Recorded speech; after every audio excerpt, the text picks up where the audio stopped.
अगर हर महीने आपको 2.5 करोड़ रुपया दिया जाए एक लाइट हाउस को गार्ड करने का, क्या आप में हिम्मत होगी उस जॉब को करने की? आपका कोई बॉस नहीं होगा। अब जब मर्जी सो जाओ, जब मर्जी उठ जाओ, बाहर जाओ, फिशिंग करो।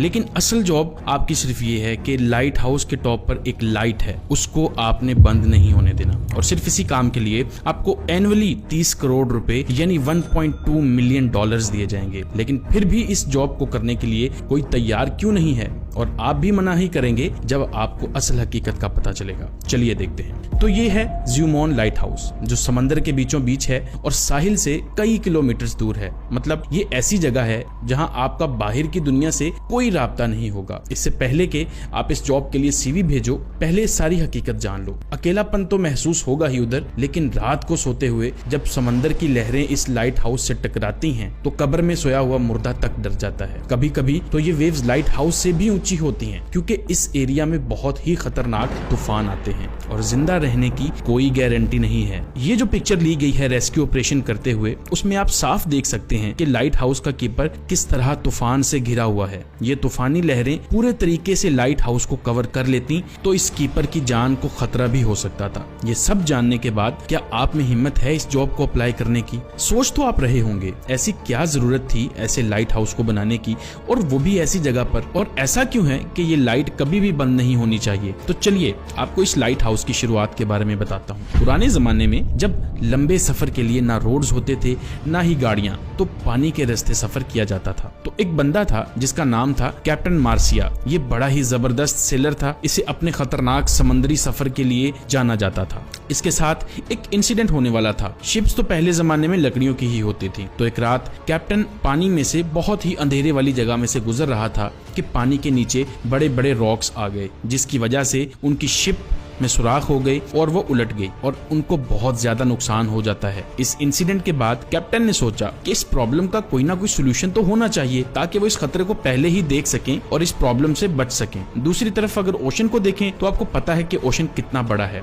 और सिर्फ पैसिफिक ओशन का नाम सुनते ही लोगों को पसीने आ जाते हैं। देखें, पूरी दुनिया में 71% पानी है, जो डिवाइडेड है 4 ओशंस में, Atlantic, Pacific, Indian and Arctic. सबसे बड़ा ओशन पैसिफिक है। ये इतना बड़ा है कि जमीन का खुश्क हिस्सा जो 165 मिलियन स्क्वायर किलोमीटर बनता है, ये अकेला ओशन 148 मिलियन स्क्वायर किलोमीटर को ही निगल सकता है। इस ओशन पर कुछ ही आइलैंड्स हैं जो बहुत ही छोटे हैं, और कुछ तो ऐसे हैं जिन पर आज तक कोई इंसान नहीं जा सका। अब अगर गलती से भी कोई इंसान पैसिफिक ओशन में गुम हो जाए तो उसको ढूंढना तकरीबन नामुमकिन है। जब पुराने जमाने में सेलर्स सफर करते थे तो उनको पता भी नहीं होता था कि अगली जमीन कितनी दूर है, इवन उसका रास्ता किधर है, उसकी नेविगेशन क्या है। नेविगेशन उस वक्त का सबसे बड़ा मसला था, क्योंकि ना तो कोई जीपीएस था और ना ही कोई ऐसा सिस्टम था जो सेलर्स को गाइड कर सके रास्ते के बारे में। जीपीएस इन्वेंट हुआ 1973 में और पब्लिक के लिए अवेलेबल था 1978 में। कभी कभी गूगल मैप्स में भी हम रास्ता देखने के बावजूद अपना रास्ता भटक जाते हैं। तो जरा सोचें ये लोग क्या करते होंगे। ये सेलर्स सनलाइट और स्टारलाइट यानी सितारों की रोशनी पर डिपेंडेंट थे, और शुरुआत में नेविगेशन टूल्स ना होने की वजह से सेलर्स को बहुत नुकसान उठाना पड़ता था।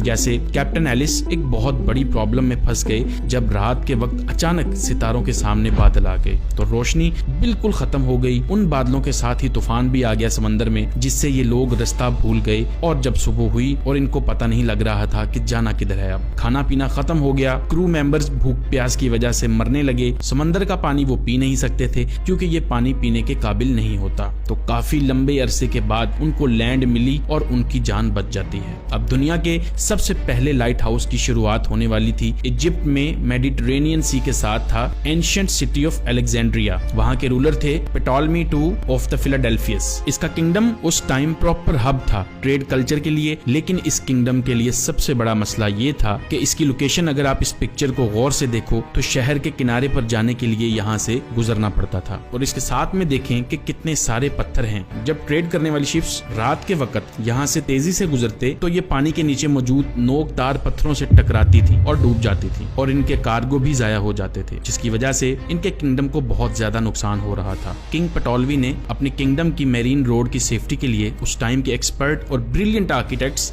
सोस्ट्रेटस और सिनिटस, इन दोनों को बुलाया और उनसे इसके सोल्यूशन के लिए मदद मांगी, और दोनों ने मिलकर बहुत ही जबरदस्त प्लान बनाया और यूं दुनिया का पहला लाइट हाउस बना, जो one of the greatest greatest engineering Marvel बना एंशिएंट वर्ल्ड का, जिसका नाम था द फेरोस ऑफ अलेक्जेंड्रिया। इस लाइट हाउस में आग जलती थी जिससे मीलों तक रोशनी जाती थी और हर वक्त ऑयल और लकड़ी की सप्लाई दी जाती थी इसको। इस वजह से इस लाइट हाउस को दुनिया के 7वें एंशिएंट अजूबों में से एक माना गया था। लेकिन सिर्फ इसका साइज ही बड़ा नहीं था, इसका डिजाइन भी जीनियस था और सोस्क्रेटस ने लाइट को और ज्यादा बढ़ाने के लिए मिरर्स और लेंसेज का इस्तेमाल किया, जिससे दूर दूर तक शिप्स आसानी से सेफली ट्रेड कर सकती थी। इस लाइट हाउस के बन जाने के बाद सेलर्स बहुत खुश होते हैं और वो सब आसानी से इस पथरीले पानी को क्रॉस कर सकते थे। इस तरह दुनिया का ये पहला लाइट हाउस सेफ्टी सिंबल बन गया सेलर्स के लिए और इसी तरह पूरी दुनिया में लाइट हाउस का कॉन्सेप्ट फैल गया। इस तरह का लाइट हाउस सिर्फ समंदर के किनारों पर बनता था, लेकिन दुनिया की ट्रेड में इजाफा हुआ। समंदर के बीचों बीच रोशनी की जरूरत के लिए भी लाइट हाउस बनाए गए, जहां से ट्रेड रूट गुजरते थे ताकि उनको सेफ रखा जा सके चट्टानों से।